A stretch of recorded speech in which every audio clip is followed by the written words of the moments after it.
Ladies and gentlemen, we are back. We spent 2 solid weeks out in the wilderness with the elements, cold, hungry, sometimes warm. We actually had wood for a fire, but we are back from our July 4th extravaganza and short period of time off. Will, how are you doing? Not bad, man. Not bad. Still recovering from my sunburn from Charleston, which I'm still peeling. And it feels like it's been almost a month. I'm still peeling. Have you ever thought trying to do a perfect skin peel? From Malcolm in the Middle. Well, just to add the fun factor and a little TMI for everybody, the other day when it started peeling really good, I grabbed it and I shit you not, peeled off a sheet that was probably, 4 by 3 inches off of the front of my shin. That's a little too much, bro. But yes.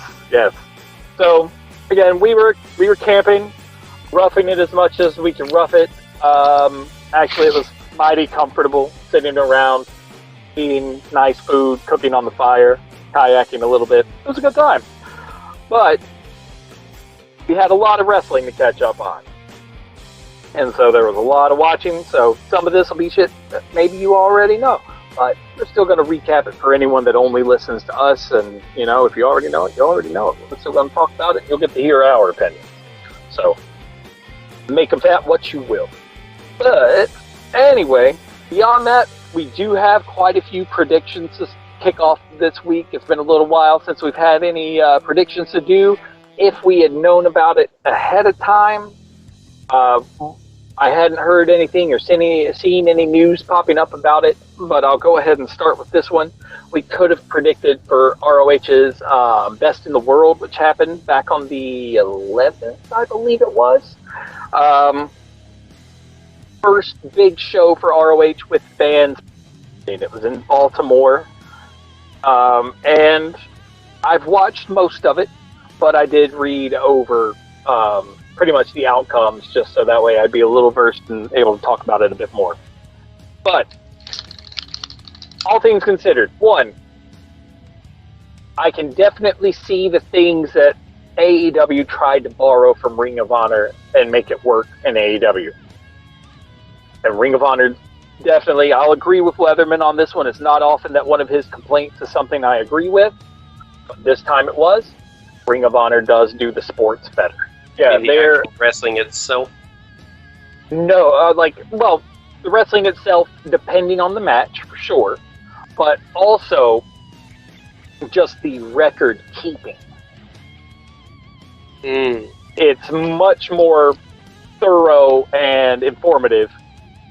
They give you full-blown percentages, sometimes upwards of averaging out the win percentages for the past year or two, telling you whether those wins are from traditional tag matches or specialty tag matches, or if it's a loss, say it's someone's full win-loss record, whether it's from a singles or a tag loss or something along those lines, etc. and so on. They do it way better. It's what AEW wishes it was doing, but they do it right.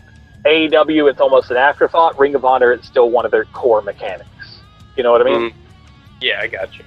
And I want AEW to lean back into that sports thing like they said they were going to, but I feel like their main issue is the fact that right after they got started, everything shut down.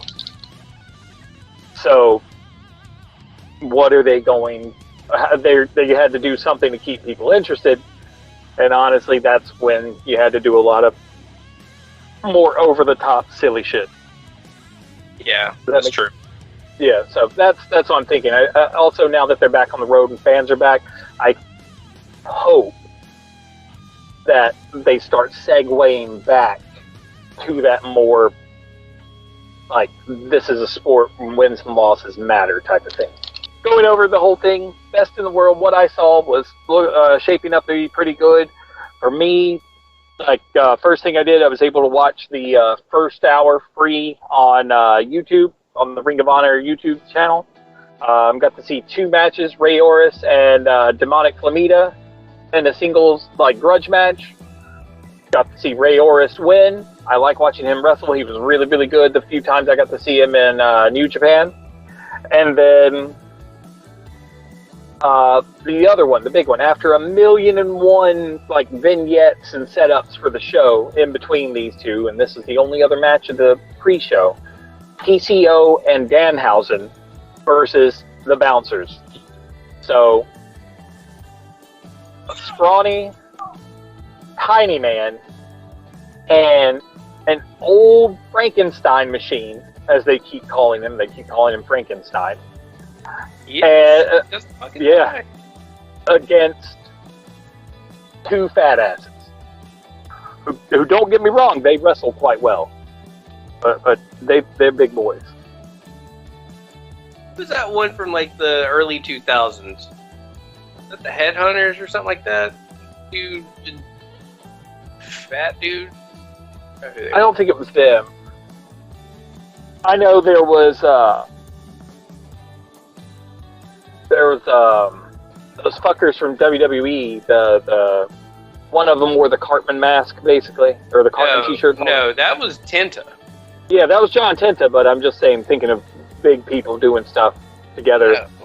And his name was Golga, by the way. Yeah, Golga, that's what it was. I couldn't think of it. Yeah, it was the Headhunters. I was right. Okay. I think they had a big hype in Japan or something, and then WWE brought them in and pretty much just shit the bed, as always. When it comes to new ill outside talent, in a way. They haven't done it every time, but in that situation they did. It pretty much were glorified jobbers, if I remember correctly. I think they showed up in the Rumble and got immediately eliminated. Makes sense. But to circle back, basically they played up Danhausen as if he is controlling PCO. I'm cool with that. So Danhausen is the brains, and he acts like the cocky one running everything, very evil. But Evil Hausen. Very. But the big thing, Danhausen received blessing from the man he calls Pepsi Man. Those of you that may not already know, via that wonderfully vague but also very specific clue, Pepsi Man is CM Punk. Danhausen has adopted the knee to the face, the go to sleep, as his finishing maneuver, and his blessing came from CM Punk himself. Apparently Kenta wasn't, Kenta, who also uses it, and there's been a little bit of a spat between those two about who owns it. He got a little grumpy, but he doesn't seem to give a shit as to who uses it other than CM Punk. Yes. So Danhausen has 2 blessings. Which is a good thing. Danhausen's funny as fuck.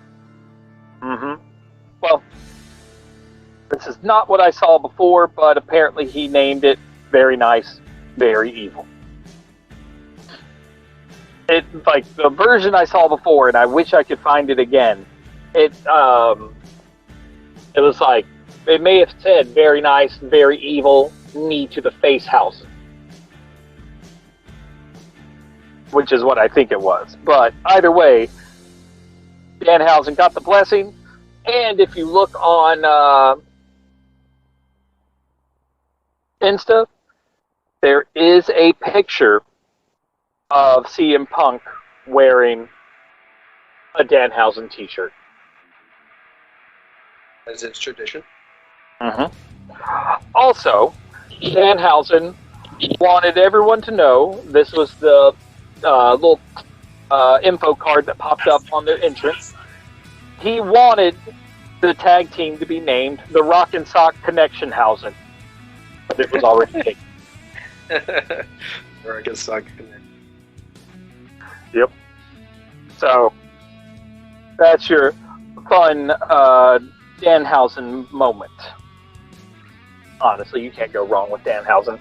But other things, there were some titles that changed hands at Best in the World. We had some things go down. Pretty much, Matt Taven had a contract signing with Vincent. Vincent, who I'm not super familiar with because I'm just now getting kind of back into the Ring of Honor swing, so there's a lot of shit that I'm going to have to refresh myself on and get familiar with as I continue trying to keep track of it for everybody while we record. Since they're actually doing stuff again, it's been really hard to keep track of what they were doing over the past year, you know? Mm-hmm. Like, I never heard anything. It's like, every now and then I'd be like, oh, they're doing a show. And it'd be, you know, empty arena show, that sort of shit. Like, I saw Danhausen wrestle, like, one of his 2 matches before he got signed officially. That's pretty much it.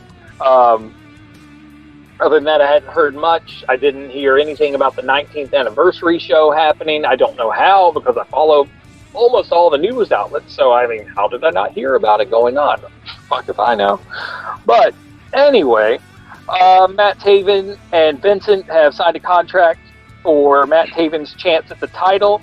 Vincent, if you don't already know, is kind of like running a weird Manson family style cult gimmick, complete with like 60s style bell bottoms, puffy shirt and vest garb, and even speech affectations to where he's using like man and far out and shit like that. He's sounding like he's straight up from the 60s and just like blown out of his mind on some sort of psychedelics.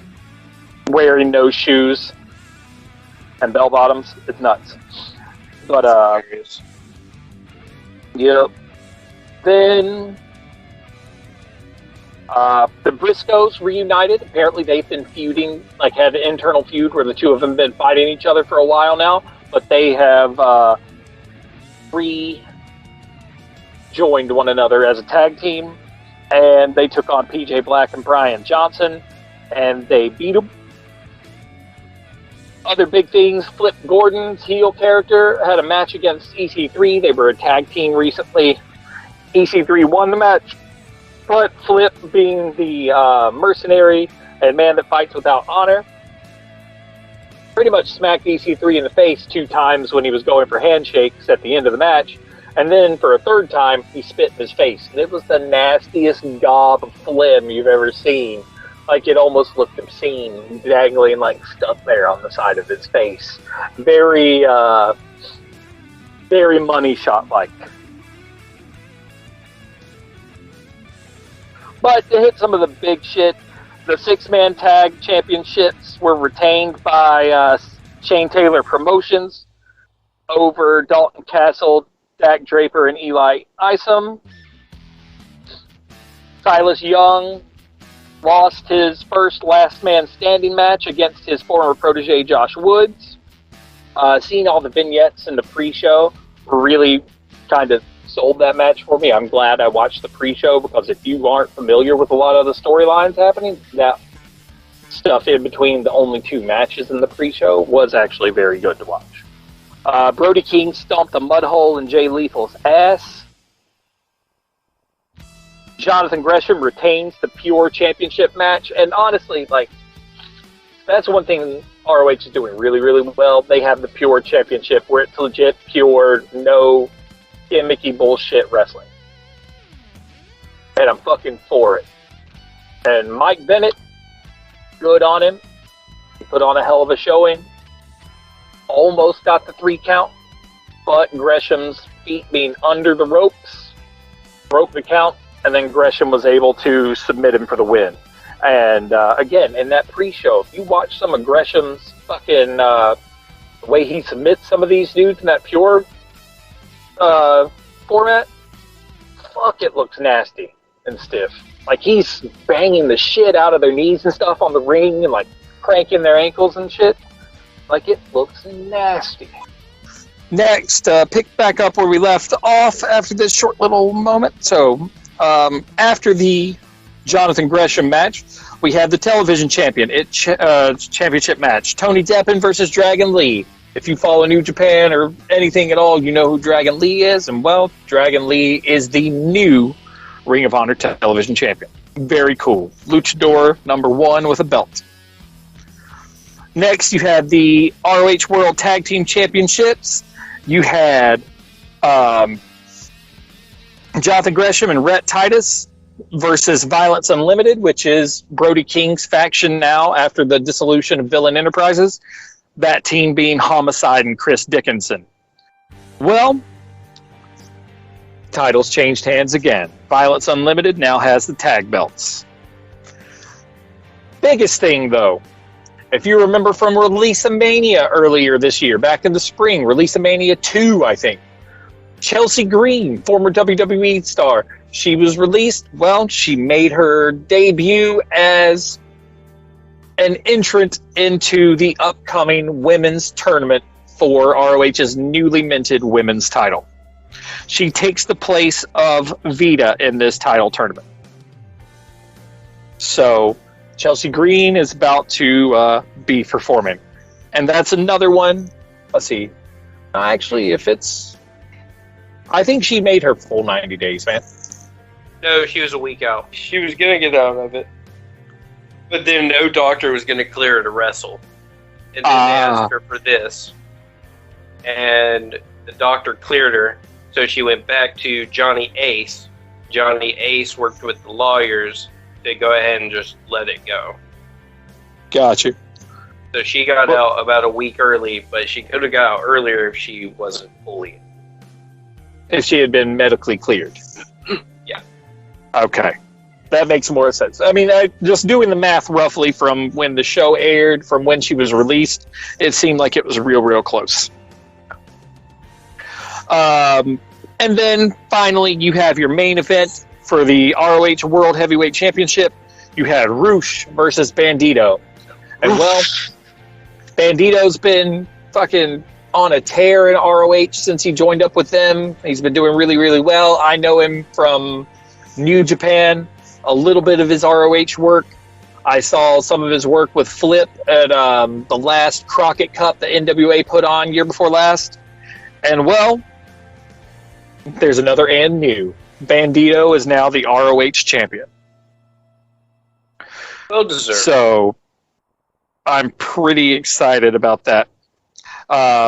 Best part, apparently, after being released from his CMLL contract due to him building his gym and promoting a wrestling show the company did not allow for him to be in, he got the last laugh on them. So they cut him dry because he did some shit that they weren't happy with. And then now he's the champion at that faction that he promoted. As is what should be, you know. Mm-hmm. You just don't play with people like that. And yeah, I'm glad it finally bit someone in the ass. Yeah, I mean, just let them do shit. I mean, seriously, what's it going to hurt? I mean, sure, exclusivity is nice. It is. But at the same time, how's it going to hurt you if one of your wrestlers is promoting another company when they're also promoting you by being there? More so than just saying something. That's going to show that you have that sort of talent. And then if you just say, hey, give us a little pop while you're working, there you go. Yep. All you really need. I don't see any problem with it. And so that's why I'm glad a lot of these other promotions that are working really well together as of right now, and I hope it continues. And then finally, a little side note to the ROH stuff, ROH adjacent, if you will.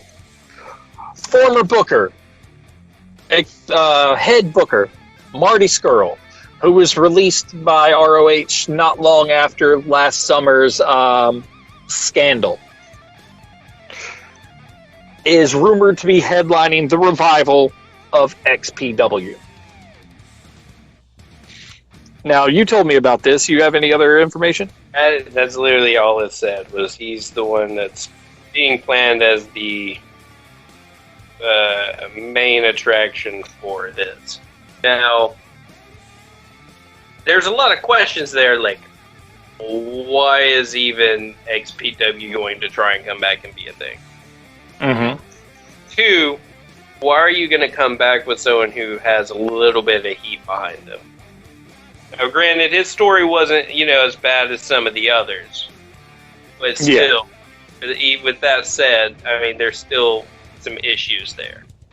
100%.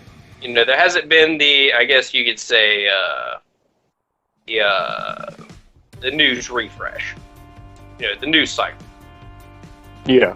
So I just don't know how it's gonna go. I'm still personally excited about it because I miss seeing Marty Skrull. I do too.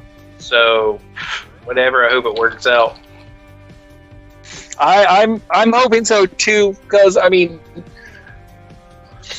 Marty's issues. One, if it was a legit like Lolita thing, that's no good.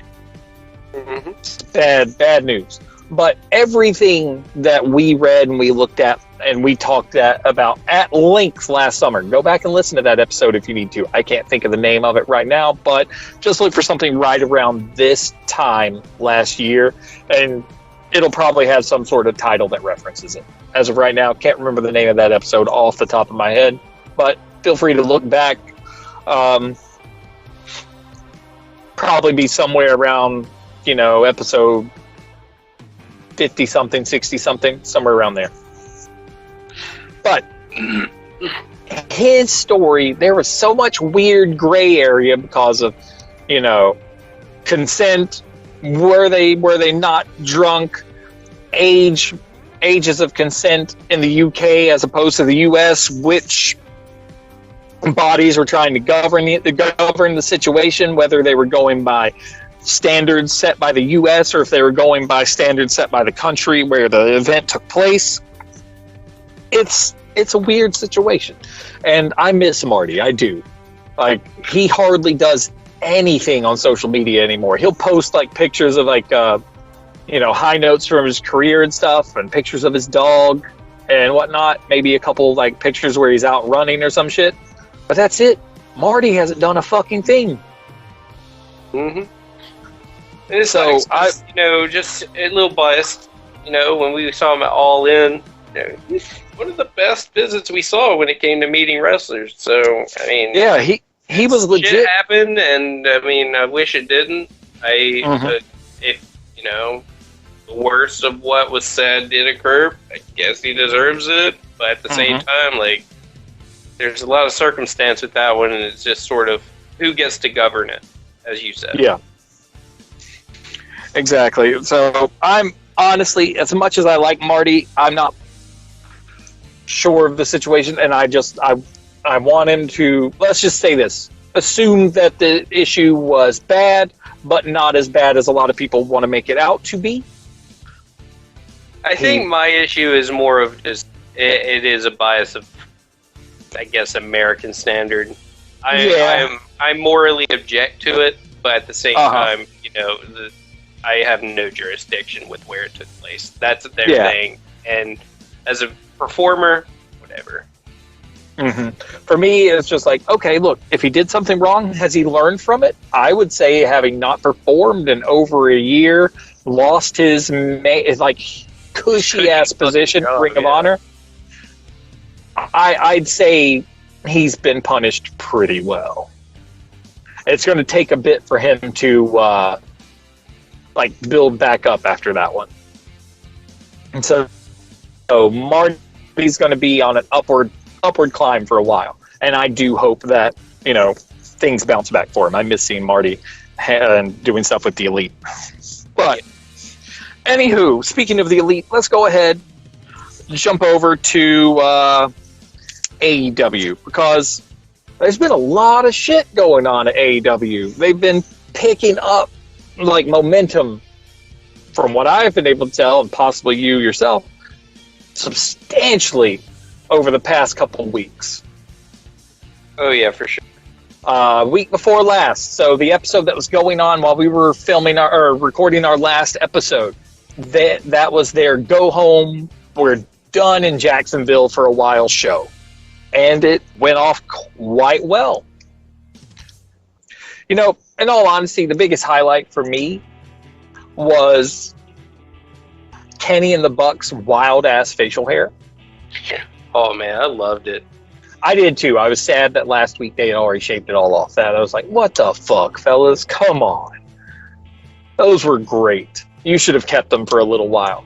But Lemmy Omega, as I will call him for right now.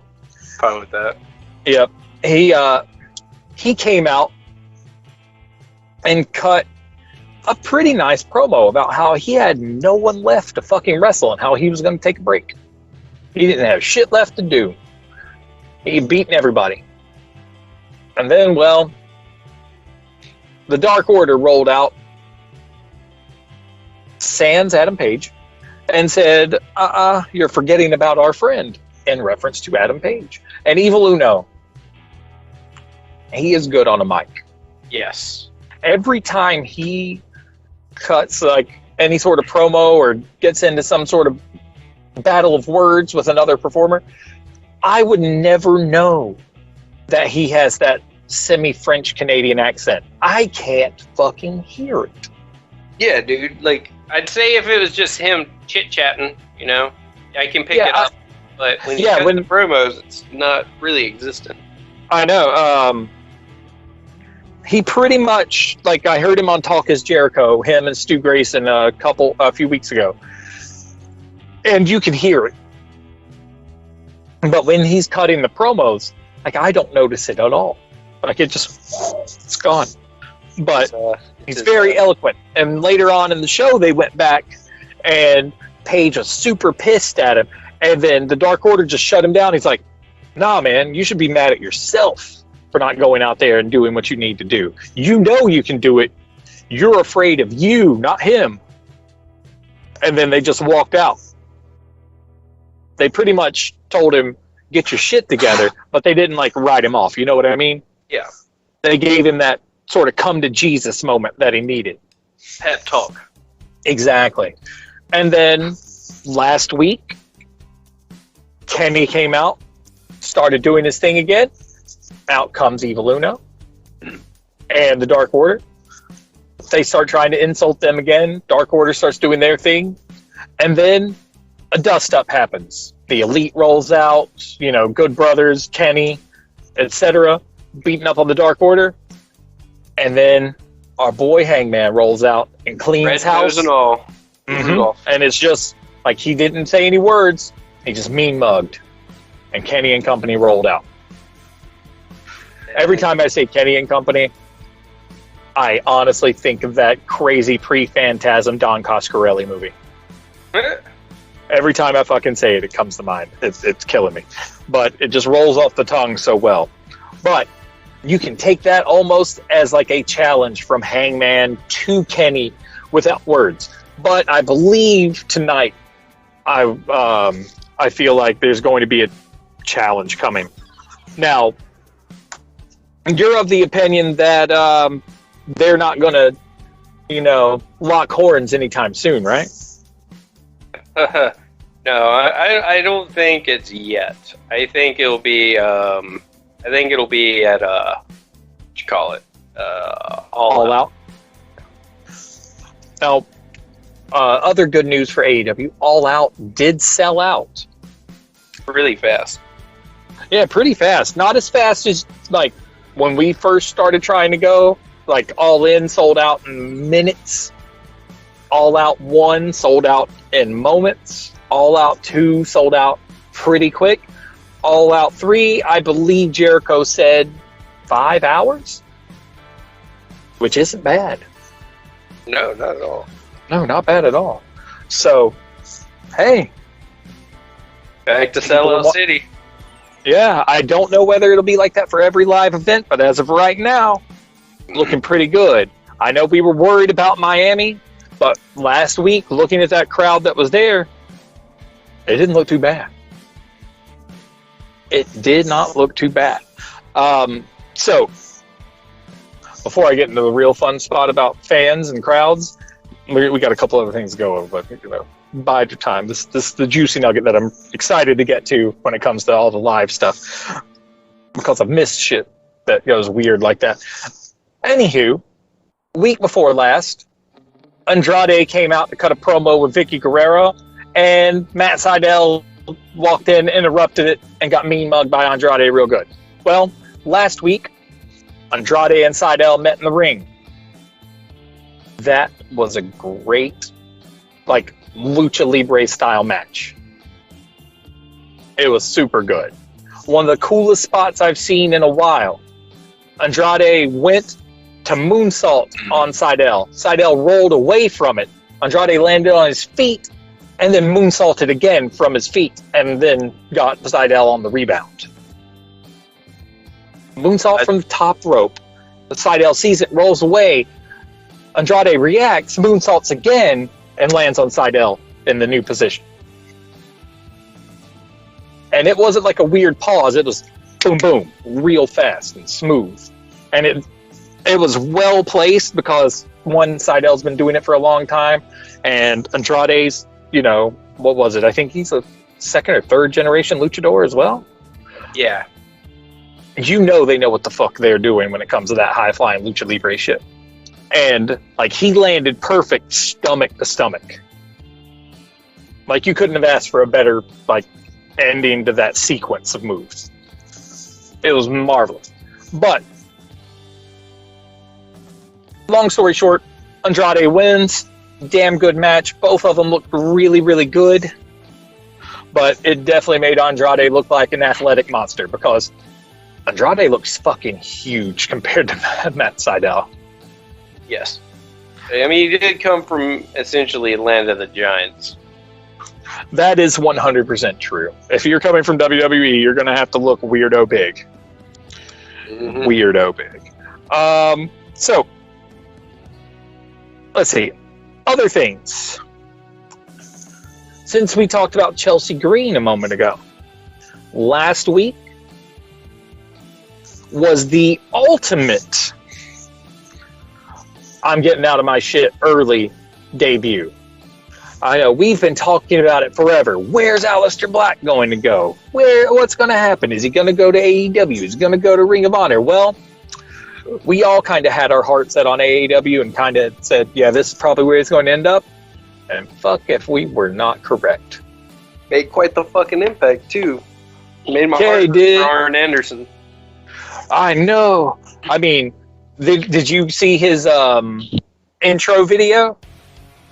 No. In the mental asylum one? No.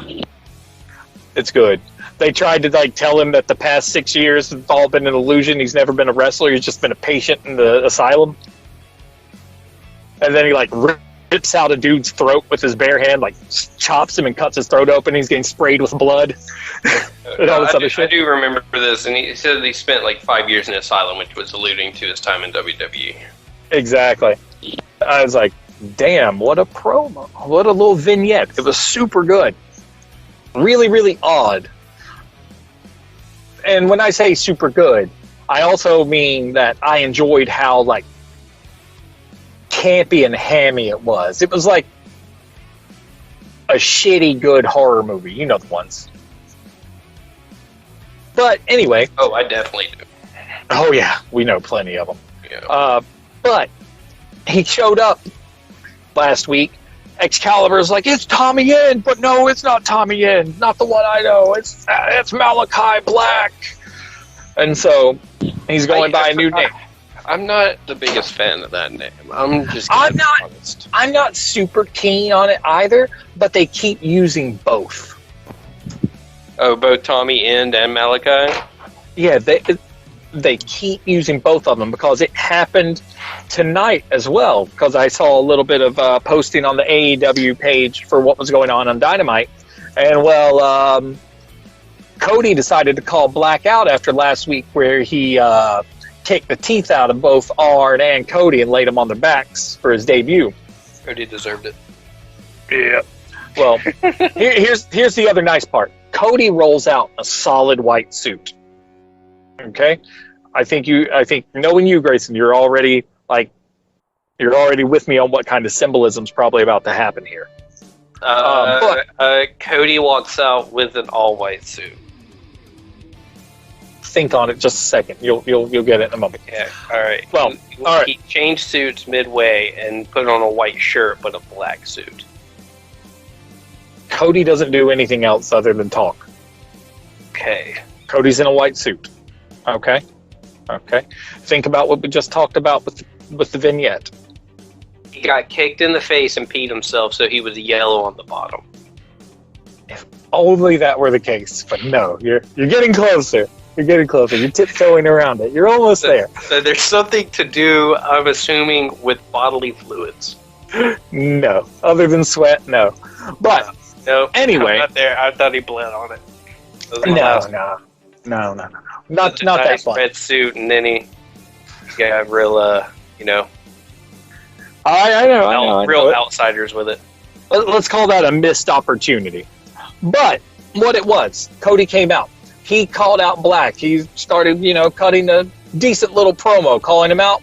Black popped up on the Tron. I'm going to call it the Titantron just because what the fuck ever else. I mean, he's on the video screen, the Tron. He's spouting right back at Cody, basically calling Cody, a bitch that needs to be put out the pasture. He tells this little allegorical story of a man putting his favorite horse down because he just didn't see that fire or competition in his eyes anymore. Taking him out to a field, putting a bag over his head and shooting him. Whew. And then Cody was like, well, if you were out like that, you'd be out in the ring right now. And then Black's like, I'm glad you said that. Lights cut. Everyone, the usual, oh my God, the lights are out, that same old shit. Lights come back on. There's Black, solid black suit. Sick. So, we've got the classic good versus evil angle going on here. There's the symbolism that I was alluding to. White suit, good. Black suit, bad. And they proceeded to have a nice old-fashioned dust-up in the ring. Having to get the referee core to pull them apart. So, Black is 100% feuding with Cody. And hopefully, he makes Cody look good. I'm excited for his in-ring debut. I'm hoping that it is saved not for next week, but for Fight for the Fallen in Charlotte. Yes, that would be great. Yeah. I want his in-ring debut to happen where we get to see it. I will agree. Give him another week to really, jaw at one another and build it. And then next week, week after next, just crack heads. They're doing really well. They've been doing really well recently with their actual storytelling, not blowing their load too quick and whatnot. And that's what I like about this Adam Page and Kenny Omega thing, because, as I told you, and I've been saying for months now, Kenny Omega's going to lose that belt to Adam Page. And they just now planted the seeds, and I feel like it's just going to be a big story builder until All Out. Yeah, it's part of me knows that it needs to happen sometime soon. But at the same time, I feel like if it happens at All Out, which would make sense, if Page doesn't win it at All Out, okay, that's fine. To me, I think that's their first singles match with one another. Mm-hmm. Make it to where if Page loses, it's a dirty loss. Kenny can't get a clean win. Because Kenny needs to hold on to that belt into next year. Truly. He's had it for about a year, Ed. I know. It's 200 some odd days since the fall. Late fall. But I feel like Kenny needs to hold that because they want to make him seem like the best. He needs to hold it longer than everyone else did. Substantially. Okay? So, if Page does that, we get that dirty win. We build it up some more. Maybe I don't want it to be kind of a retread of this that sows the seeds of doubt as to whether Page is good enough type of thing. I want that to be the switch to where Page now knows Kenny's not as good as he says he is because he always has to be bailed out by his boys. And that turns into kind of this long-standing thing where maybe Page keeps fucking with Kenny every time he's got, something going on. Page and the Dark Order start becoming thorns in the elite side. Mm-hmm. And it turns into a long build that culminates either end of the year at Revolution or beginning of the year. Or, well, Revolution is the beginning of the year, isn't it? Yeah, Revolution's like February. Okay, Full Gear's end of the year. Revolution's February. Yeah, Full Gear is So, November. But, Okay, I so mean, yeah. All Out's their WrestleMania, so no, it needs to happen there. And, I mean, if Kenny Omega's been working through injuries, they need to just go ahead and build to it and then have it happen at their WrestleMania. Mm-hmm. I almost think the way they book it, they consider Double or Nothing their WrestleMania. Maybe. I consider All Out. I do too, just because All In being the first big show they ever did, but like proto AEW, and then All Out being, you know, the other one. But Double or Nothing was their first official pay-per-view, so it would kind of make sense for that to be considered like their WrestleMania. But I'm with you in terms of like, just because we've been to the predecessor to All Out, I like to think of All Out as a bigger show than Double or Nothing. But just because just from like the set pieces and shit that you see, it seems like Double or Nothing gets more than All Out does. But I think it should last. But you also put up a good point. What will happen? I don't know. So we've got different opinions here, but either way, Paige and Kenny, they're going to butt heads, and someone's going to walk away a champ. Paige needs that rub. They've been talking about it since day one.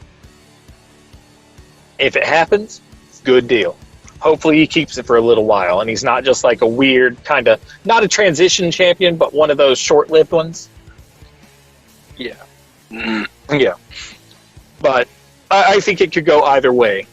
Knowing AEW's need to move kind of fast, and then you bringing up the injury angle with Kenny and just not having really a ton of time to recover, you could be right. But I feel like from like a story standpoint, the like flipping to put the Dark Order and Paige on the offensive instead of the defensive feels like a smarter move before it truly turns into a title changing hands. Kind of like a movie in multiple acts. You had the build up to where everything broke down. Now you've got the rise of evil Kenny. Now you've got to have the hero have their rebuild. This is the third act. You know what I mean? Yeah. I still think it'll be All Out. Fair enough. I mean, I can agree with you, but I think everything more goes towards what I'm thinking. Agreed. We'll see. I'm fine with it either way, honestly. Yeah, it doesn't matter. As long as I'm like, right. As long as either one of us are right and someone wins, hey, I don't give a shit. As long as the show is right. Let's put it that way. I'm just saying, I've been saying this for how long? As long as the show is right. Pretty much. All right, so speaking of the success it looks like they've had on the road so far, because tonight being their second night away from Jacksonville, things are looking pretty good. Crowds are looking pretty big. Miami was worrisome about how it was going to be sold out. Looked really nice. We mentioned this already. The Texas looked pretty good. I forget, where are they going to be next week? You remember? No, not off the top of my head. I feel like it was 2 Texas dates almost before they hit North Carolina. But either way, the live crowd's looking good, and you can really tell the performers are pumped to be in front of the live crowd. You can tell. You can tell that the crowd's really pumped to be there. Because last week we had one of the most fun incidents happen. Well, as we know, Jericho and the Inner Circle are still feuding with MJF and the Pinnacle. And MJF and Jericho sat down for a little parlay to set up some stipulations for Jericho being able to challenge MJF again, alluding back to when Jericho and the Inner Circle were heel, and they set up all those stipulations for Jon Moxley to challenge Jericho. I was going to say more or less stuff with Cody and MJF as well. Mm-hmm. Yeah. Cody had to do like 20 different things just to get a match. Exactly. So it's nice to see that they kind of build these gauntlets for these grudge matches, if you will. But Jericho's got one of those. And right as they were getting started with it, coming to the ring, some fat fuck fan jumped the guardrail and ran to try and get in the ring to get him. And Jericho fucking punched him in the face. Good. On the ring. You don't jump in the ring. You don't. The only one that I'm gonna allow because I thought it was fucking great and hilarious because the dude did not fit at all was the dude who jumped in with like the shield and walked in like the third guy wearing a bulletproof vest and like army pants, and he was like bald and big nose. That was just funny. He just stood there with him and then just got tackled. And then there was also that dude. This is the second time it's happened with AEW. There's also the dude that tried to take out Bret Hart. Oh, dude, that dude's a piece of shit. I love how everyone just beat the shit out of that guy. Yeah, but this guy took a punch from Jericho. Like, it was crazy. Like, I wish I could have seen the raw footage, not the post, like edited and post footage. It looked like I just pushed him. In what I saw.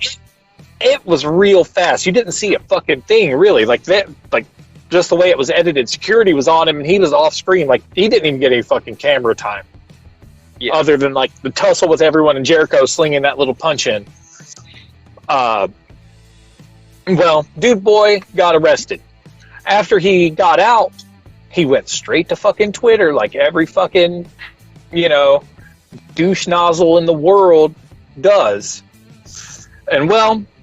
Here's the thing. First, he said Jericho punched like a bitch, and that he said he saw piss running down MJF's leg.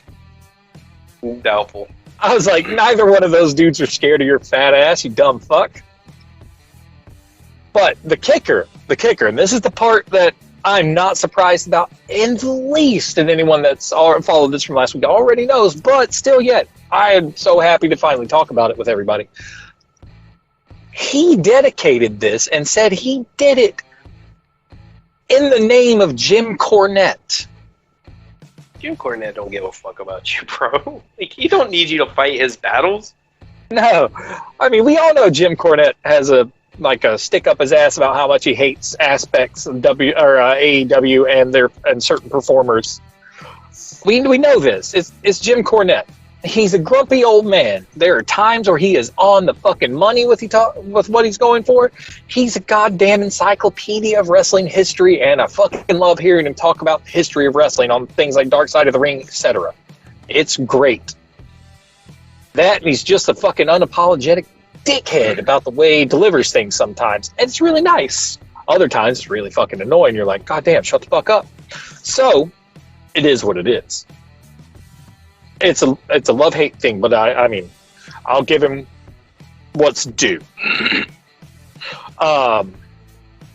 Anywho, he dedicated to Cornette and Company. Well, to paraphrase what he said, he's like, I did it for them.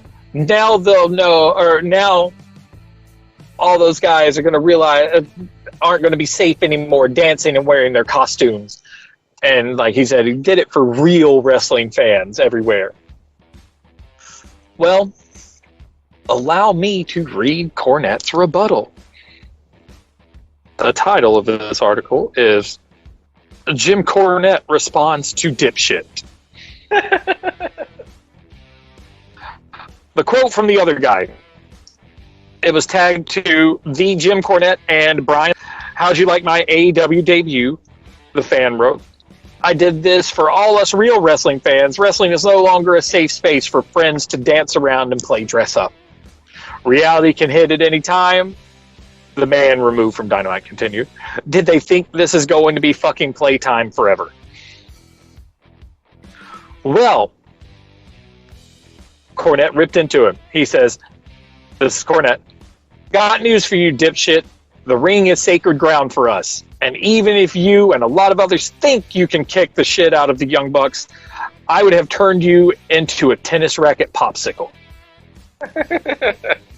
You're lucky someone there didn't gut you like a fish, and you're blocked. That's hilarious. So I he's did been it for you, Cornette. Well, you're fucking stupid. and you're blocked. And then his co-host Brian Last also jumped in. He said, "Real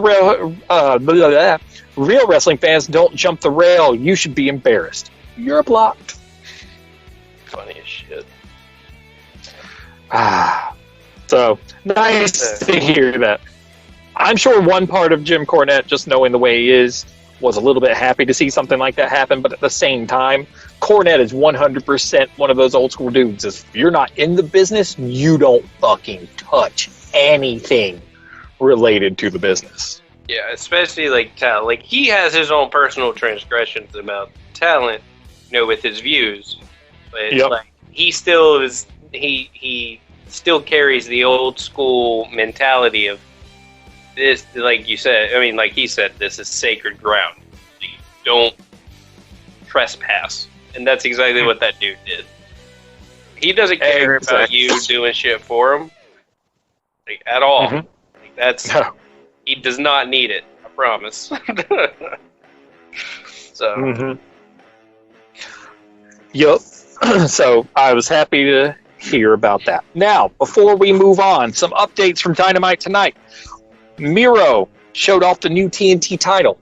Grayson, which is your favorite version of the old IC belt? Green. Green? Okay. Well, I like the white strap. I like neon colors.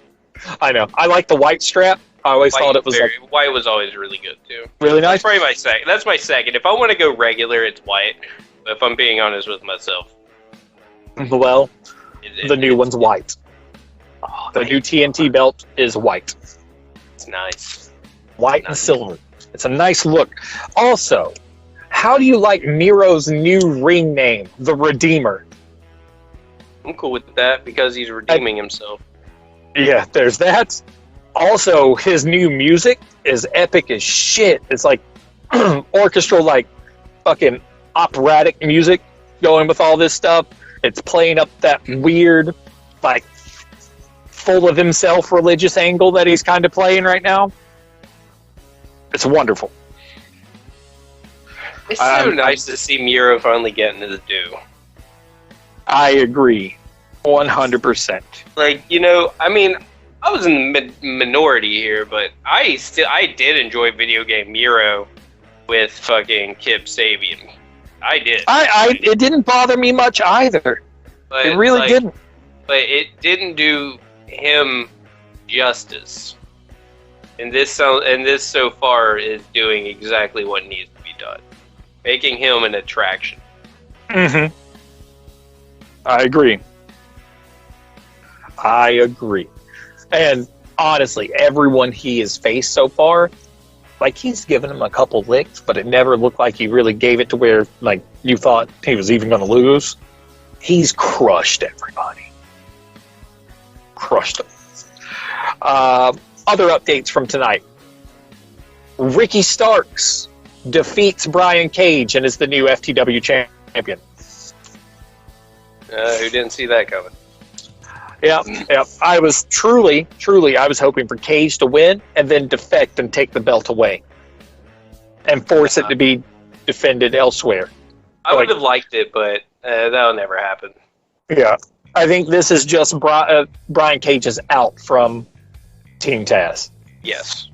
Which he needs. He doesn't need Team Taz. He makes all of them look like nothing. They've also had a big man in the wings for him as well. Yeah. With Will Hobbs. Yeah, they just had to wait a little bit, build Will Hobbs some more. But they haven't really done much with Will Hobbs either. No, I mean, I see that, I feel like there's probably going to be a feud starting pretty soon, just with the way things are going. Of course, Ricky Starks and Brian Cage are going to feud some. 100%.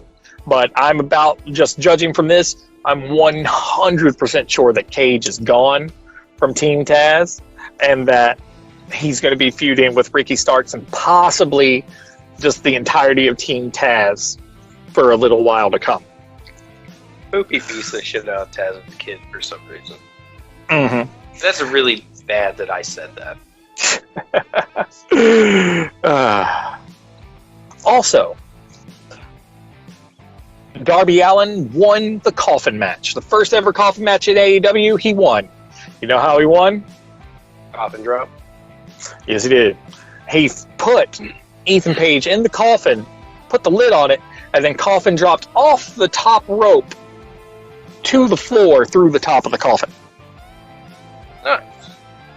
There's a pretty slick video of it on Bleacher Report right now, and it looks mean as fuck. And that coffin, like the margin for error, is so slight. If he had fucked up at all, god damn, because the sides of that coffin look sturdy. Telling you, whew, hell of a spot. The first labor of Jericho, like I was talking about, because they've made this kind of a almost Greek myth type thing from the promo last week after fanboy McFuckalot fuckface had his moment. The first labor of Jericho, him versus Shawn Spears. Shawn Spears can use a chair, Jericho can't. That's the stipulation. Of course. Yep. But that's all the AEW updates for right now, other than this one. AEW's sort of employees, but not official employees. The Good Brothers have signed a deal to work with New Japan Pro Wrestling again. Woo! So I am stoked. The Good Brothers are going to be working with New Japan again. I believe they're going to be working on New Japan Strong a lot, but I guarantee you they'll be back Japan side to do some wild shit, and hopefully, I hope to fuck, this leads to some burying of the hatchet between former Bullet Club and current Bullet Club. Or it's going to be the building of the tension feud. Yeah, that too. It's going to be one of them. Mm-hmm. Because, like, I don't know, man. It's hard to tell because, you know, Carl Anderson was one of the OGs. Not like true OG, but OG. He was in there. He's OG enough to be considered OG. Let's put it this way. He was in there before Tama. Yes. But he left. So there's that. It's not, and they can't backtrack on the rules. Once you're Bullet Club for life. So, as much as they want to say they're not, they are. So, I'm hoping for some good things to come from this. That's all I can say about it. I could speculate all day about, like super fan wants, needs, but that wouldn't get us anywhere. You know what I mean? Mm-hmm. Well, additionally, I almost forgot, but this works for New Japan as much as it works for tonight's Dynamite. And speaking of the Good Brothers, Carl Anderson challenged the returning Jon Moxley for the IWGP US title. He lost. We kind of saw that coming. Yeah, but Mox isn't going to drop it on his first reappearance. No. Secondly, he's not going to drop it on a stateside program, I don't believe. If he's going to drop it, he's going to drop it on either New Japan Strong or he's going to drop it in Japan. I assume he'll probably drop it at I feel like it'd be a Japan loss. Yeah, It'd almost have to be. Mm-hmm. Like, I don't think that relationship's there yet. Or them doing that, maybe like do a match on AEW and having Moxley lose, like have a New Japan talent show up on AEW to challenge for it and he loses there, could be a way of, doing it. Yeah, like, that could. We will let our talent lose on our show to you. Mm-hmm. Let us do it with your the biggest title you have that our people have. Yeah. I'd say that'd probably be pretty good. If they're going to do some cross-promotional stuff, they need to let some of the bigger belts change hands on alternate programs. But I think, though, just given the fact that it's the U.S. title, if it changes hands, I feel like it's going to happen on an episode of New Japan Strong, or one of the events that happens stateside for New Japan. Yes. That's just my thoughts. But that is a good enough segue as any to go to New Japan Pro Wrestling. And we'll keep this pretty short and sweet because we've still got a lot of predictions to make for like upcoming pay-per-views in WWE and Impact. But either way, New Japan, things have been happening there lately. They had a couple shows on the 10th and the 11th. On the 10th, we had El Desperado defending his junior heavyweight belt against the Bone Soldier, Taiji Ishimori. Well, Bullet Club didn't bring home the gold on that one. So Taiji does not have the junior heavyweight belt. I'm sad about that. I am.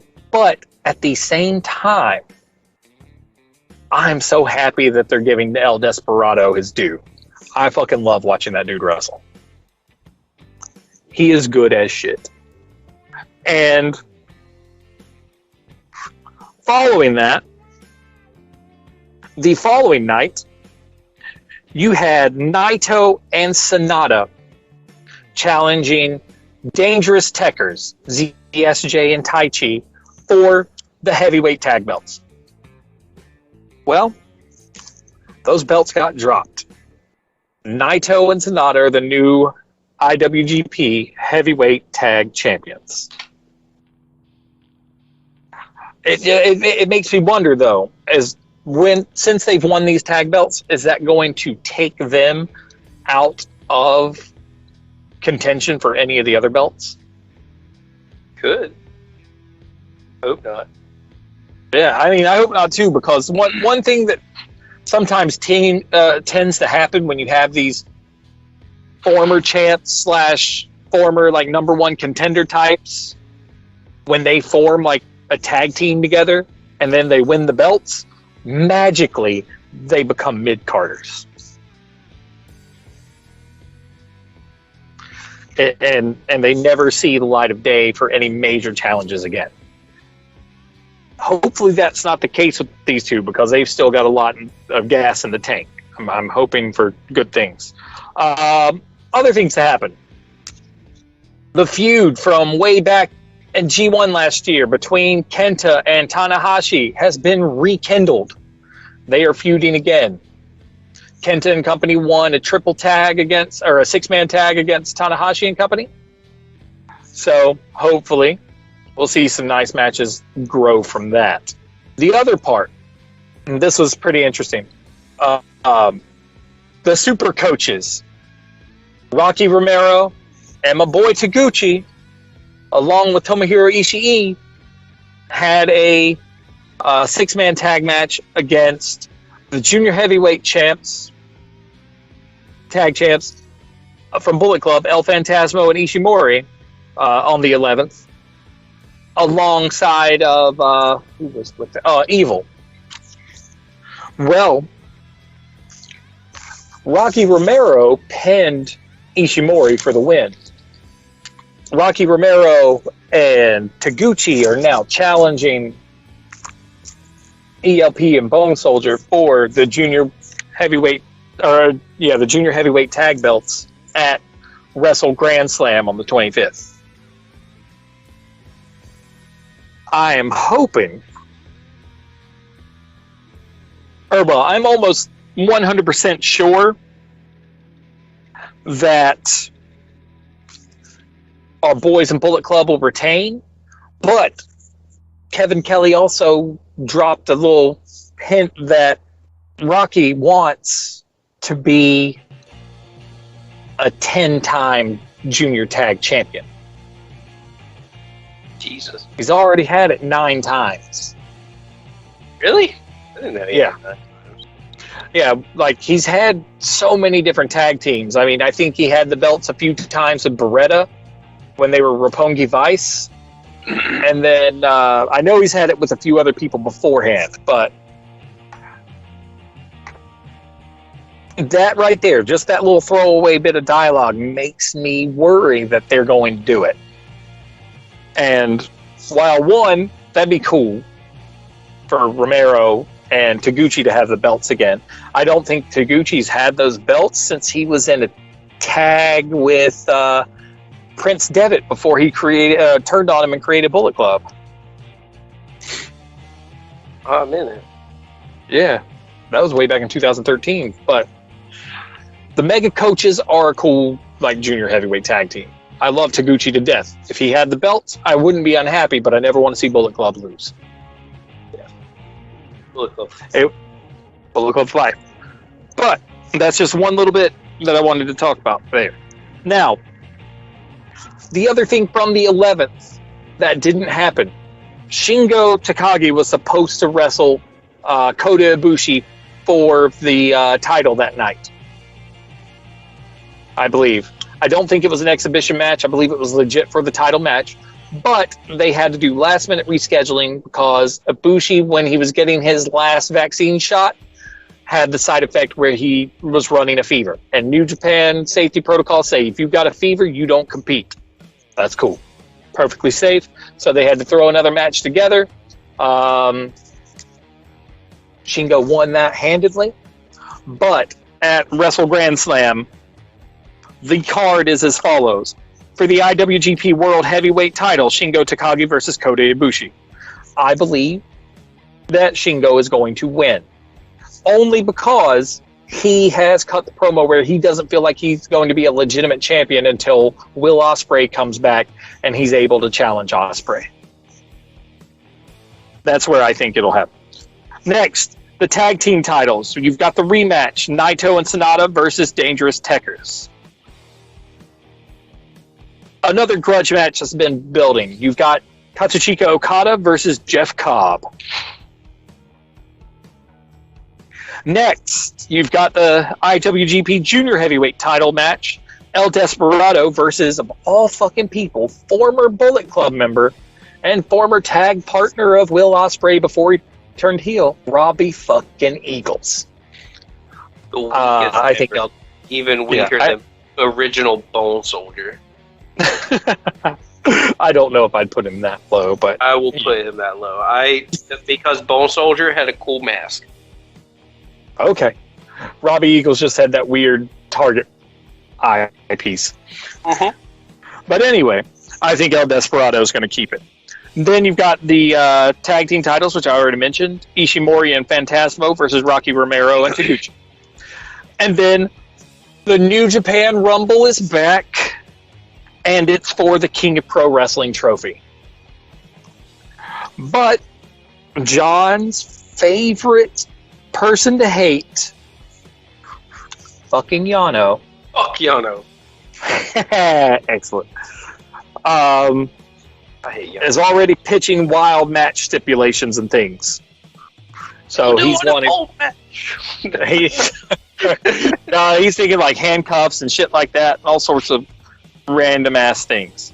But all I can say is the New Japan Rumble is always a good time, and I'm excited to see what sort of shenanigans they get up to.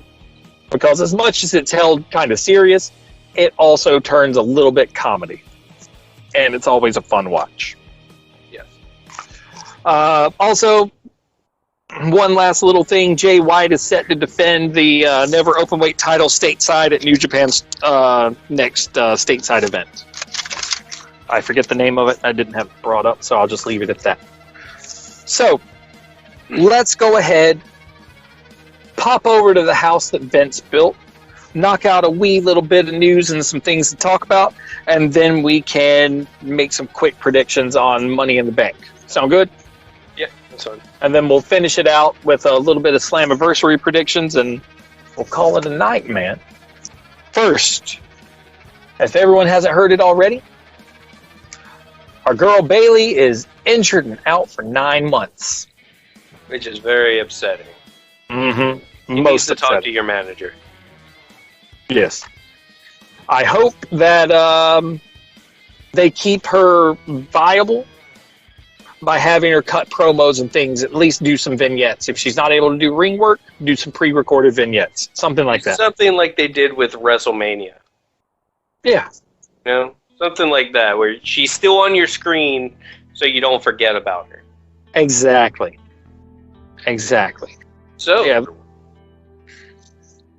the most epic, fantastic thing from in the entire wrestling industry is happening in the first week of October.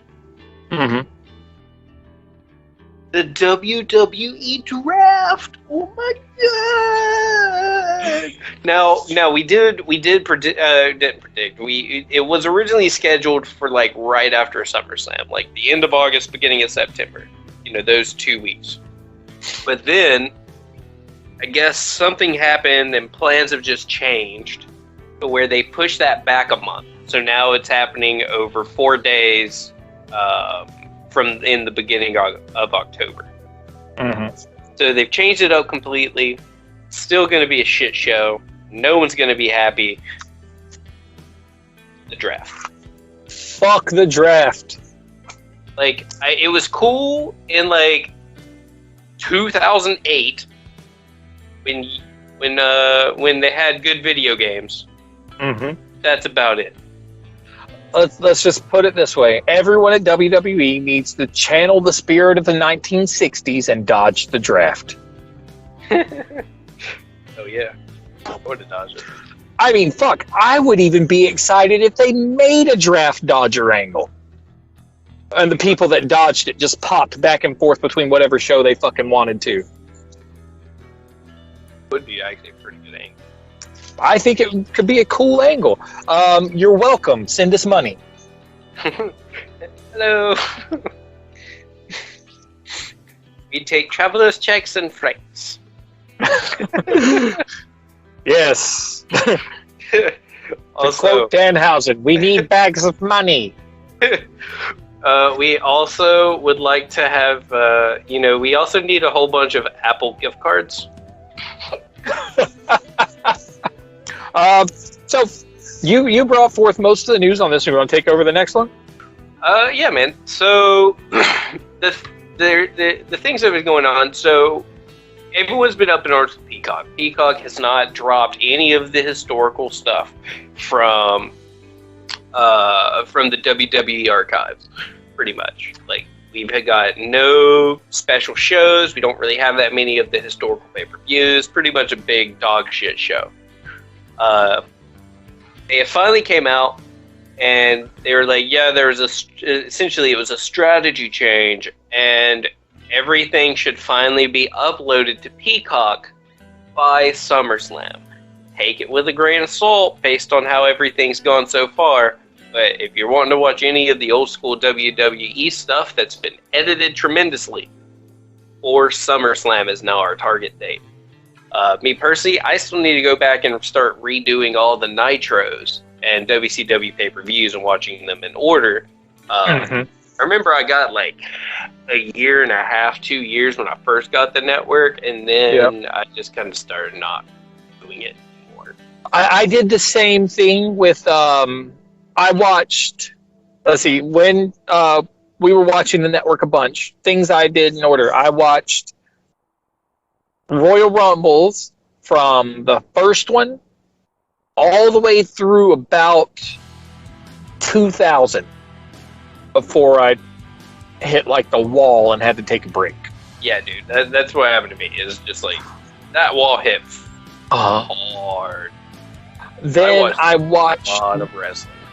The first 2 years of Monday Nitro before I started getting a lot of interruptions and had to take a break on that one as well. And that was kind of annoying. So Peacock needs to get the shit together.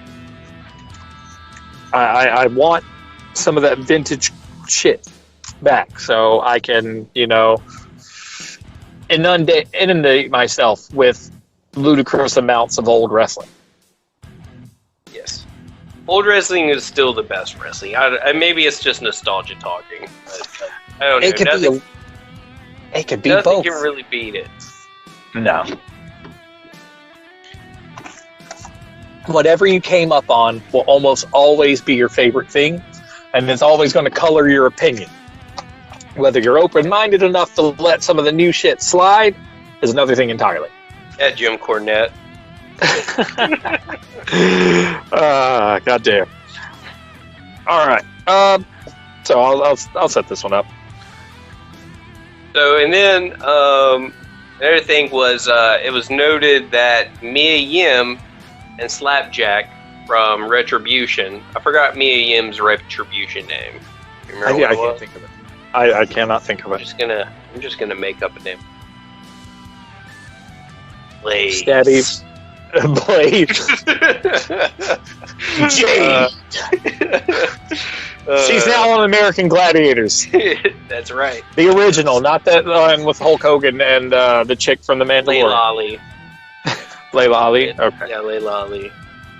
Yeah, so when they return to TV, they will no longer be using their Retribution name. Rest in peace, Slapjack. So, in my opinion, that's good news. Hopefully it's back to Mia Yim, and I forgot what Slapjack's name was. I don't really know who he was before Retribution either. And I still have no idea what he actually looks like. But, you know, I mean, it's hard to know what someone looks like when they're wearing a paper plate. Yeah, exactly. And I'm so glad that angle ended. It started off so good. I enjoyed that. And then they just ruined it so hard. Yep. They WWE'd it. It's bad. They can get some wins, but man, like anything edgy, they just drop the ball on. Like they dropped the ball with Sanity when they came in. They dropped the ball with Retribution. They've dropped the ball with the Viking Raiders. What was it? What was the? Now I'm going on a tangent. What was the Viking Raiders name when they first came onto the main roster? It was like Viking Party or something like that. I don't know. It sounded like Viking Experience. That's right. Some sort of Chippendales thing. Yeah, it was fucking stupid. And honestly, like we all know why they're called the Viking Raiders. It's because they don't want to get accidentally sued by Marvel for using War Machine, which was a way fucking better name. Hell yeah, it was. New Japan had that on lock. I would have been happy, honestly, if they had called him War Party even. Yeah. Something. That would have worked. It really would have. But, you know, whatever. The WWE is fucking kryptonite to good tag teams. Heavy Machinery died. This is true. They don't care about the tag teams that much. And the AOP died. Who knows what they're doing? The rumor went around for them that they broke up and were retiring from the business. They actually came back to Twitter and was like, "No, we're not done." Oh, you're fucking dumb. That's basically what they told everybody. But who knows, man? Who knows? They fuck up a lot of good shit they touch. It's just like they can't stand seeing themselves do good for too long. And it hurts me. It hurts me. Every time I think they're doing something good and I almost want to start watching them regularly again, they snatch it away from me. And I'm like, whew, dodge that bullet.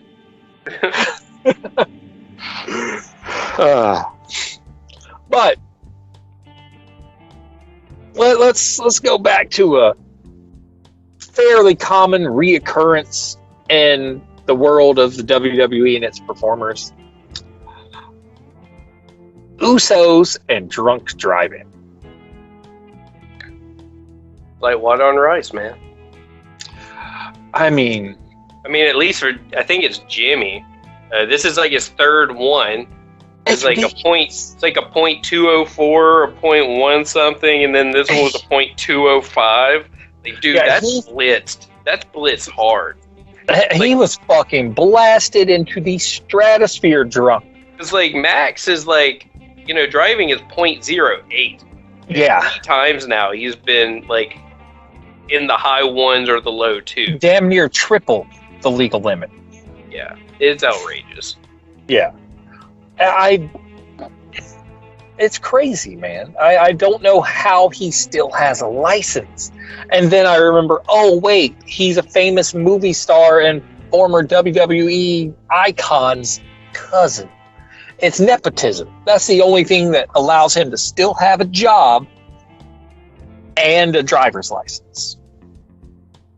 I don't think nepotism can help him get out of a driver's license issue. Like nepotism is what keeps him in the good with the WWE and allows him access to those fancy lawyers. Yeah, I guess so. It's like without one, you don't have the other. So it's not pure nepotism, but that definitely has a hand in him being able to scoot around things. But he failed the fuck out of his field sobriety test. He couldn't recite things. Apparently, his involuntary eye movement was crazy. He couldn't focus at anything. He'd just keep looking around randomly. They made him try to balance on one leg, and he couldn't hold it for more than a fraction of a second before he had to put a leg down to stabilize. He couldn't walk the straight line. Anything. He was gone. And that's wild. Yeah, it's wild. Sure. A regular ass person, goodbye license, hello criminal record, huge fucking shit. Everything's fucked. You're fucked. But I feel like he will lose his license on this one. This is the third strike. I don't know how many times you can get away with that. With some people, it's a one and done. With others, maybe more. Maybe not. Plus, it's been such a short amount of time since his last one. I think his last one was February. You could be right. So, that's a little too short of an amount of time for it to happen again. Mm-hmm. Also, we had a first time ever happen this week. We had a performer show up on both Raw and AEW Dark. Yep. We had a female wrestler, Kelsey Heather. She's become the first to appear on both WWE and AEW programming on the same night. The way it was, Raw was filmed apparently last Tuesday, while the episode of Dark was filmed last Wednesday. And so that allowed her to appear on both Raw and Dark in the same night. And she was allowed to do this because she doesn't technically have a contract with either company. She just showed up as one of Lashley's background people, his ladies, and she jobbed out to Layla Hirsch on Dark, which is okay because I'm fucking all for Layla Hirsch. I really enjoy watching her wrestle. Oh yeah, she's very pure wrestling. Yeah, I agree. As soon as she cuts the fucking moonsault out of her repertoire, I mean, don't get me wrong, save it. Have it as something you pull out every rare once in a while, but don't fucking do it. Keep it to that ground game that she is strong for with that amateur wrestling background. Everything be good to go. Stop fucking doing the moonsault. Fucks you every time. That's all I'm going to say about that. But that's kind of cool. I haven't seen anything like that since, it feels like since the old Rick Rude days, man. Oh, yeah, for sure. I don't remember the last time. Yeah, because Rick Rude showed up on WCW and fucking Monday Night Raw on the same night or some shit like that, if I remember correctly. Been a while. But one more thing before we get in predictions for this weekend's Money in the Bank. We've got some updates and some rumors for SummerSlam. So SummerSlam will take place on a Saturday instead of a Sunday this year, which is weird. So here are the rumored matches for SummerSlam so far. 1, WWE Championship, Bobby Lashley versus Brock Lesnar. Oh, fuck. I've harped at it for so long, I'm not even going to take the bait on that one. Smart. Next, WWE Universal Championship match, which you pretty much confirmed earlier while we were talking before the show. Roman Reigns versus John Cena. Next one, Raw Women's Championship. Charlotte Flair versus Nikki Cross. And then finally, Seth Rollins versus Edge. Those are our rumored matches for SummerSlam as of right now. So that is our rumored card. And, I mean, I could be being overly negative, but to me, that looks like a shit fucking card. I'm not too hype on it. I can agree. Yeah, it's just dog shit. I mean, why in the fuck did Charlotte Flair have that belt again? Why? But I'll leave that alone. That's all. I just wanted to drop some rumor stuff. But the most interesting thing is just SummerSlam on a Saturday. Yeah, that's new. That's a new one for me, too. Okay, so we've got our brackets built for Money in the Bank to make some predictions. All right, so the Money in the Bank card. I'll go over it really quickly. We've got Lashley versus Kingston for that belt. The WWE Championship. Then we've got Reigns versus Edge for the Universal Championship. We've got Rhea Ripley and Charlotte Flair for the Raw Women's Championship. Now, this is what I was thinking about out loud, planning this thing out a moment ago, Grayson, but it sounds like either one, that article with the rumored matches was a spoiler for this one. They got some sort of leaked information already saying that Charlotte was the champion. Or it's like a double blind prediction. I didn't see a previous article where they predicted on a winner and just followed up to that. And that's what I was going to say. Is like, I don't remember Charlotte becoming champion yet. Yeah, I know. I saw it, so that's I assumed. But here with this, we've got the information. Rhea is still champion as of right now. But if we saw that already on the that one article, maybe it's a spoiler. Maybe something got leaked. Who knows? Maybe. Or something will happen beforehand. Mm-hmm. Next, you've got the men's Money in the Bank ladder match, and nothing I hate worse than writing long-ass fucking lists of names to make predictions, but it is what it is.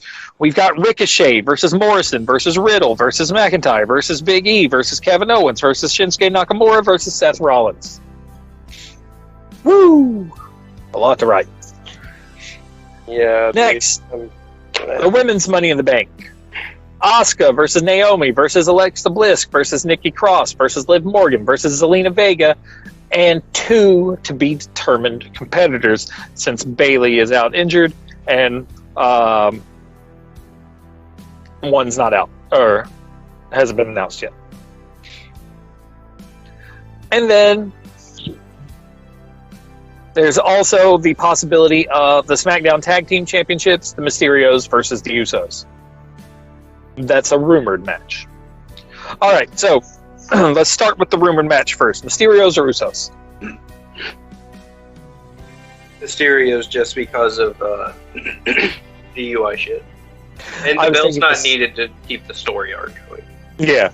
I'm just thinking also it's a good slap on the wrist, I guess. Don't reward them with a belt after something stupid's happened. All right. Women's Money in the Bank match. Depends on who wins. Of Rhea Ripley and Charlotte Flair, really.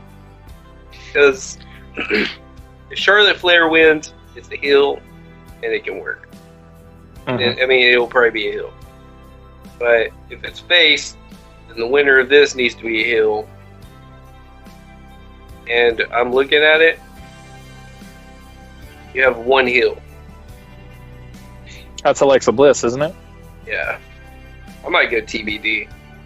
TBD? That sounds like a pretty safe choice. I mean, Asuka's already been in the sun. She's not neat. Right? Naomi, I could give 2 shits. Alexa, you already dropped the ball. Nikki Ash, too weird of a gimmick to be pushed like that right now. Liv Morgan, I don't even remember who the fuck that is. I mean, I do. It's a joke. Zelina Vega, it could be Zelina because they brought her back and maybe they're going to do something. Yeah. And then there's Natalya. What's the point?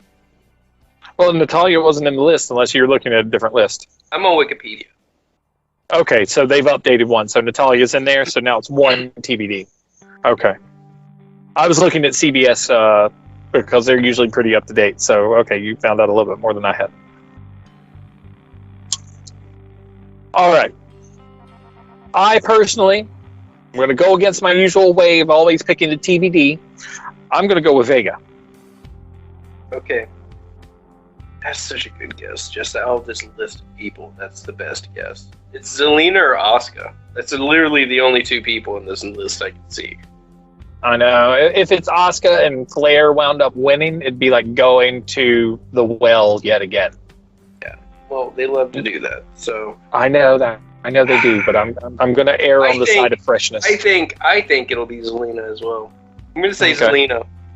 All right. Because maybe has she came back yet? Yeah. Is she a face or a heel? Do you remember? I do not. But maybe they'll push her as the heel. They in might. which case, she'll be facing Rhea, and that'd be something fresh. But I think they'll put the belt on Charlotte. I don't know. I haven't made a decision. I'll get to that when we make predictions. Okay. I'll go with Zelina as well. Okay. We'll do Zelina over TUD. Gotcha. All right, next we've got the men's Money in the Bank match. Okay. Who do we think needs the briefcase push most? So, I'm enjoying King Shinsuke right now, but I don't know. It almost feels like he should already have it since he's King Shinsuke. Mm-hmm. And if he were to get the Money in the Bank, I would love it. But they've kind of relegated him to almost being a comedy character now. I think it'd be Rollins set up the Rollins Reigns feud. Okay, so you're going Rollins? I'll go Rollins in this one because they unless this is part of the draft thing, it could be goddamn Drew McIntyre, and now he's going to challenge Roman Reigns and move over to SmackDown. It could be that. Oh, that's really long. No, I'm going Big E. I was. That's who I was. Big E. Honestly, I totally skimmed over his name. Big E. Done. Yeah, I don't care. Big E was who I was going with because he's the one outlier in the whole thing that needs something more than that IC push he had. Yeah, he did a damn fine job at that. Yeah, I'm gonna go Big E. All right, do we want to come back to Ripley and Flair? Or do we want to hit it now because we're moving in order? Yeah, we can do Ripley and Flair. Just because I hate Charlotte, I'm going Ripley. I mean, I don't give a shit if I'm wrong. I'm going to go with my heart on this one. I'm going Ripley. Logic, WWE logic dictates otherwise, but fuck them. All right, I'll play devil's advocate and do Flair.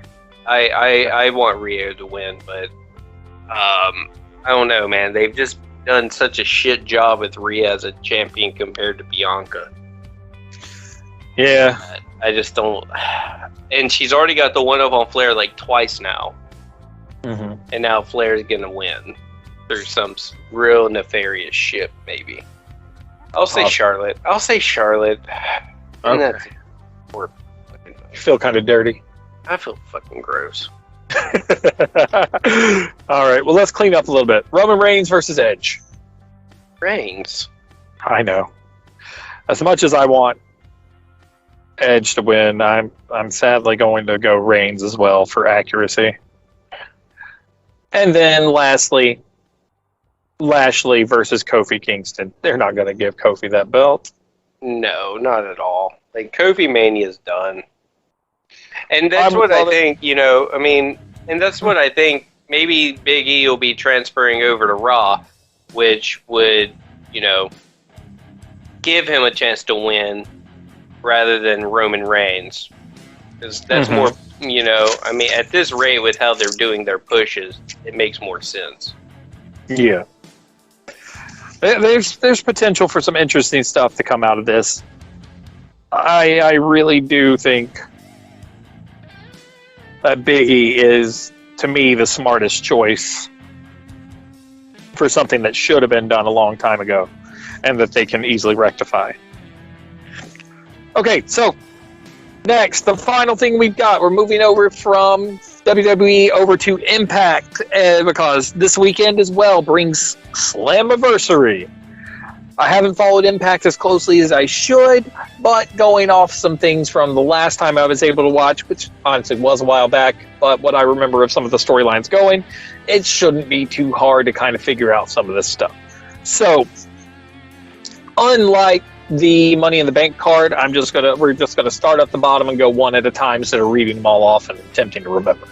So, first, we have a grudge match between Eddie Edwards and W. Morrissey, aka Big Cass. I'm going with the former Big Cass. I would say Cass. Mm-hmm. They're building him up pretty good. Agreed. All right, next, you've got Moose versus Chris Sabin, which seems like such a crazy mismatch. Yeah, I don't see Moose not winning. He just re-signed. Yeah, Moose is going to do it. Chris Sabin will make him look really, really good. Not that Moose needs it, but it'll be a good match, even though the size difference is absurd. All right. After that, we've got the Impact Knockouts Tag Team Championship. Fire and Flava, which is Kira Hogan and Tasha Steelz, they're the champs, versus Havoc and Rosemary. Personally, I'm going to go with Havoc and Rosemary. Because while I know that Fire and Flava have had those belts for a few months now, I also feel like I remember Havoc and Rosemary getting a nice little bit of build recently. Yeah, I think so. So I also find them to be a more interesting tag team to have belts. That's my thought process there. How about you? Oh, with that. Okay. I think it'll work. Yep. I think it would. I haven't really watched much TNA. I can't put my normal deep dive into it.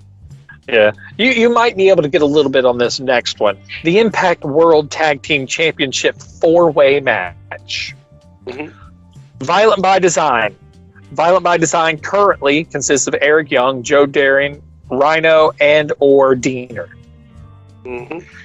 So it could be either of them creating that tag team, I do believe. Mm. They're the current champions. Versus the Good Brothers, followed by the tag team of Rich Swann and Willie Mack, and then the tag team of TJP and Falaba. I'm going to go with it coming back to the Good Brothers, personally. I want to, but I think it'll be Violent by Design because I felt like they just got the titles. And, this is more of a coronation more than anything. Yeah. The only other team, the Good Brothers are kind of wound up in the Impact stuff, or not Impact, the AEW stuff. So I don't see them getting the belt back yet. I say this not so much from the AEW twist, but from the recent New Japan twist as a way to have those belts get some showtime overseas and bring some international eyes onto their product. Yeah, but I don't see it. I don't see it happening. It could happen. I'd be 100% down for it. So let it go. If it happens, keep it going. Mm-hmm. But I think it would be Violent by Design. And then the other team I was thinking of that could get it is Willie Mack and Rich Swann, just because they're both pretty big deals. Yeah.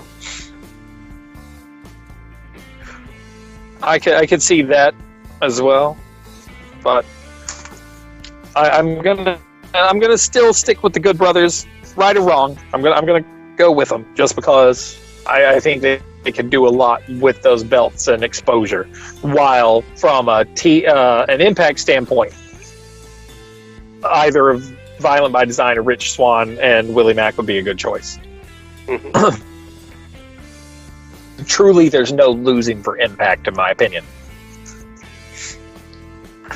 with whoever wins it. But I'm going with the Good Brothers for sure. Next, you've got the Impact X Division Championship 6-way Ultimate X match. That's way too much to fucking say. All right, the current champion, Josh Alexander, versus Trey Miguel, versus Ace Austin, versus Chris Bay, versus Petey Williams, versus Rohit Raju. My prediction for this match comes solely from the person I have seen the most matches of in this group, and that's Trey Miguel. I'm sold on it. He's like a hard-ass, imagine like a mean fucking Ricochet. That's the vibe I get from it. He's hardcore Ricochet. So that's who I am picking out of that group. Did you Yourself? repeat those names? All right. Josh Alexander, Trey Miguel, Ace Austin, Chris Bay, Petey Williams, and Rohit Raju.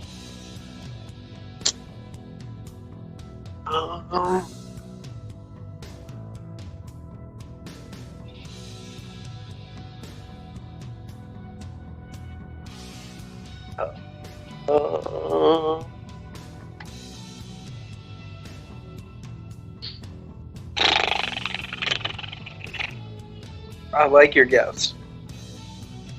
You like my guess? You like your guess. There's other people in there that I feel like would probably be better fit. It's true. It's true. I just gotta. I'm trying to remember who the fuck these people are. I feel like Ace Austin had that belt not terribly long ago. I mean, Chris Bay, we all know Chris Bay. I liked watching him work on New Japan. But when it boils down to it, for the most part, I'm honestly just going with the person that I like watching work the most out of all of those. That being Trey Miguel. Rohit Raju is really good. He put on some damn fine matches against TJP, and I believe he was in a three-way with Ace Austin not too long ago for the X Division belt. Yeah, it's Josh Alexander goods. Petey Williams, you can never count him out. The king of the Canadian Destroyer. You know, Yes. Ace Austin, I really like Ace Austin. He also has his ace, his unintended ace up his sleeve. With this little henchman. Chris Bay, he was the former champ, and he's got a good following, it's still building. And then Rohit is just, a talented individual, but I don't really know him too much. I haven't seen too much of him.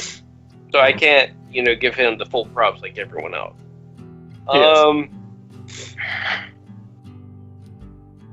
I'll just say champ retains. Okay. I think that's a safe choice. That's a tough one. That's tough. Because, I personally want to go with Ace Austin or Petey Williams. I know Petey Williams won't because, he's more of a veteran. He's more of just... Yeah. He's been through the ringer. It's more of just, he's just there for fodder. It's just coming to me. He's the one that wears the ear guards all the time, right? The classic wrestling headgear? Yes. Yeah, that's what I was thinking. Yeah, he's fucking good. Yeah, that one was tough, but that's also why I had already been kind of thinking about it a bit after I brought the page up. And I was just like, I think Trey Miguel needs that belt. Because I don't think he's held it to my knowledge.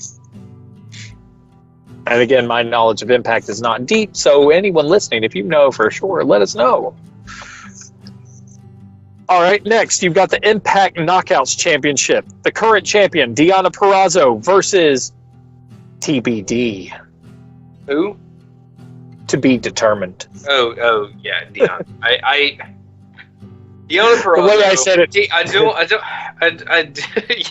I was just like, oh, okay. Yeah, I'll just say Deanna. I mean, she beat Jordan Grace, so. Yeah, I'm gonna err on the side of caution and go with the champ retains on this one, unless it's just like they have someone that's coming from another promotion and they want to just really jazz them up.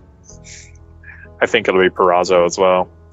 And then finally, we have the Impact World Championship: Kenny Omega versus Hardcore Sami Callihan. We all know who's going to win this. Don Callis. Yeah, Don Callis. Oh, Omega. No. Kenny Omega's injured. Don Callis is taking his place. Don Callis wins the belt. But yes, Don's boy Kenny is going to retain. Plain and simple. The belt collector is not going to lose this belt. I feel like this will turn into some sort of violent affair if it's Sami Callihan. Oh yeah, it's going to have shades of Kenny and Moxley. Well, I mean, it is also a no DQ match. Mm-hmm.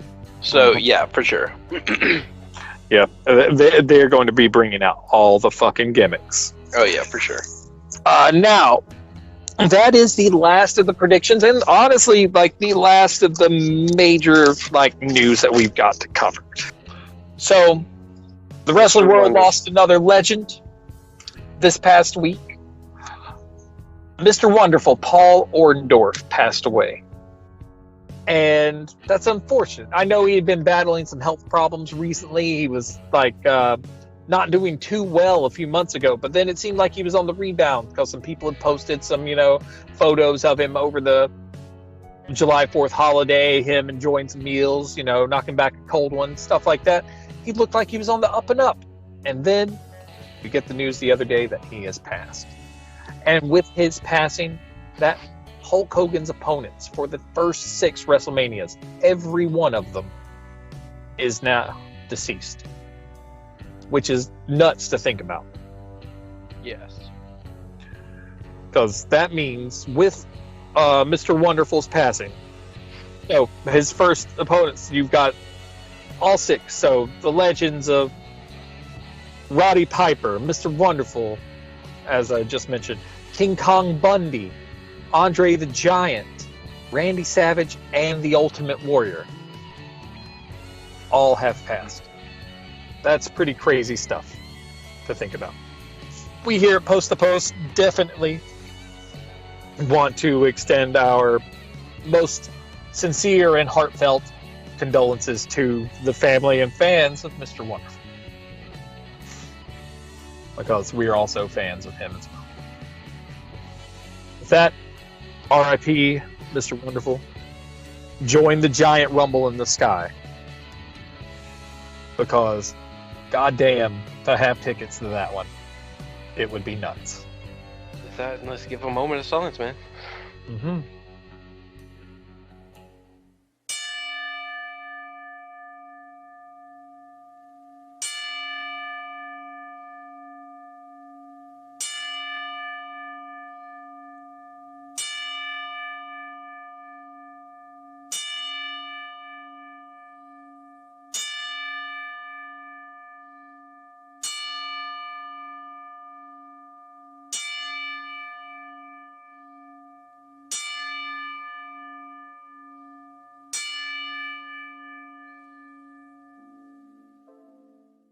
All right, and one last thing to wrap everything up.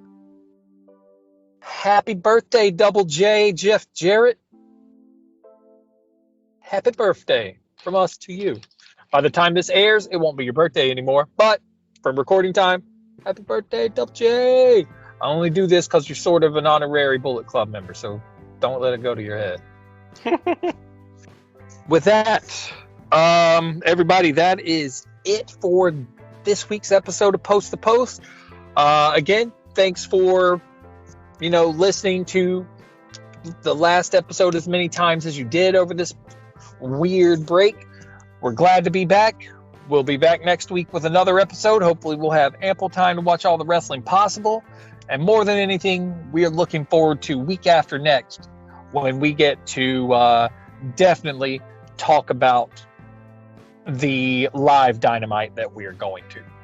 I mean, however it works, we might record at the regular time and then save the recap for the following week, or we might do a later in the week episode so that way we can really hit it while it's still fresh in our minds. We will, well, you'll know when you see the episode. Let's put it that way. But with that, this has been the Brothers of Discussion. This has been Post to Post. Thanks for tuning in. Again, tell your friends, share it. We need more listeners. We're everywhere. I mean, just honestly, search us anywhere. Stitcher, Apple, iHeartRadio, Player FM. We are on everything. Spotify. The only thing we're not on is Pandora, because fuck them. But check us out. Like, subscribe, review. Tell us if we suck. Whatever. Because we're going to make it better so that way at least we can cater to you somewhat. Make us good enough to get to conventions for free. Or at least severely discounted. We're also in your mom's contact. Oh shit, he slid up in your mom's DMs, you hear that? She slid up in mine. There it is. I just accepted her friend request. Wah, wah, wah. But anyway, everybody, almost forgot to thank our boys at Antipolar, Falcon, Chapel, Keese, Barnaby Jones, all those boys, but mostly Falcon for editing the show. Because he makes us sound good, and being part of the, the greater Polar Podcast Network, as I'm going to call it for right now, is a good thing. Because they're solid. Their music and video game related stuff is great. I know as of right now, they're in a bit of a transitionary period, getting their shit going and redoing some formatting. But they'll be back and in action very soon. Along with, as we've hyped it up for probably a month now, the first Gamergeddon. But anyway, thanks to them. Thanks for all the help. This has been Post to Post. Enjoy it. Bye. Love you. He loves everybody. Bye.